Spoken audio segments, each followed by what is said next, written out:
opposite end of the spectrum right now on the outside looking in, totally not mathematically eliminated, but we know their chances are slim to none, and none is on his way out the door. The Lakers right now 15 games out of the Slim's on the way out too. Yeah, right, no question.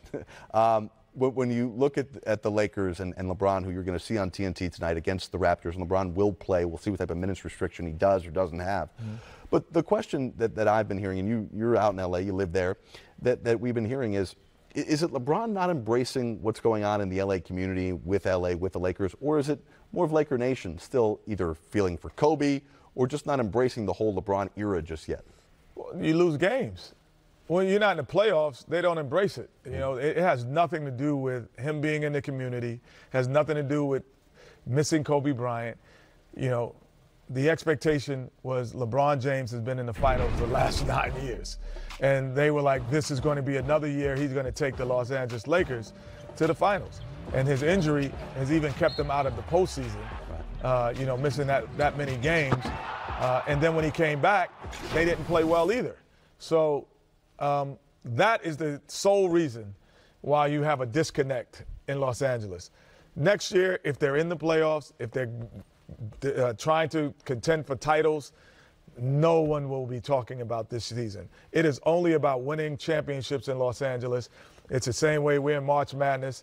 If North Carolina, Duke, Kentucky, those schools don't win it all, it is not a successful season. Right. That is it. That's the expectation. But even for the Lakers, who are coming off of a 5-year playoff drought, the worst in franchise history, sure, championships are always what you measure yourself against. But for this team, wasn't it just at the very least, make the playoffs and that drought?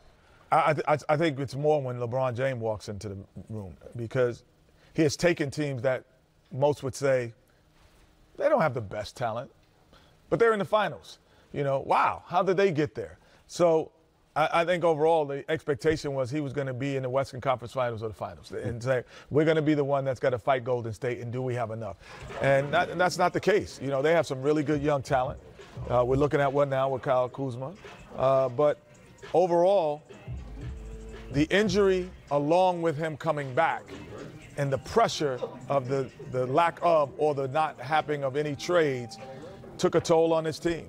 And it's obvious. You know, they were playing much better early in the season, much more energy. And when the trade didn't happen and then LeBron comes back all in one, NBA is about buying in. You know, you win 42 games just by playing hard. If you play hard the whole season, you will win 41, 42 games because the talent is pretty much parallel all around. Then when you don't play hard, now you drop it to 30. Then you don't have a strategy and you don't buy in. Now you're in the 20s. And that's what the NBA is about. It's consistent. And if you take talented teams and you play hard and have a system, you're the Golden State Warriors. Well, a team that's pretty happy to see LeBron in a Laker uniform as opposed to any uniform in the Eastern Conference is the Toronto Raptors, who will be facing tonight. Last 3 years, the Raptors season has come to an end because of LeBron James. Now that LeBron is out in the West, we see Kawhi Leonard come in and how he's been playing. But there's this inconsistency with Kawhi, right, where he's in the lineup, he's out of the lineup, he's playing. He doesn't play the second night of a back-to-back. Sometimes he doesn't play the first night of a back-to-back. Are the Raptors now, obviously with LeBron out of the conference, feeling better, but should they feel like they are the favorite or the team to beat in the East? Well, they would have to argue with Milwaukee, but I would definitely feel that they think for sure, and I do too, that they are better off by the addition of Kawhi Leonard, just because of the defensive things that he does. You know, as great as DeMar DeRozan is, that was one of the areas that they couldn't stop LeBron on key possessions. And it wasn't anything that, because at times DeMar DeRozan did what he wanted to do offensively. But it was about, can we stop LeBron for 3 or 4 possessions? Can we make it difficult for him? And they couldn't. Can we make it difficult for the Greek Freak? Yes, we can. Can we make it difficult for Kyrie Irving? Yes, we can, because we can actually put him on him too. Can we make it difficult for Ben Simmons? Yes, we can.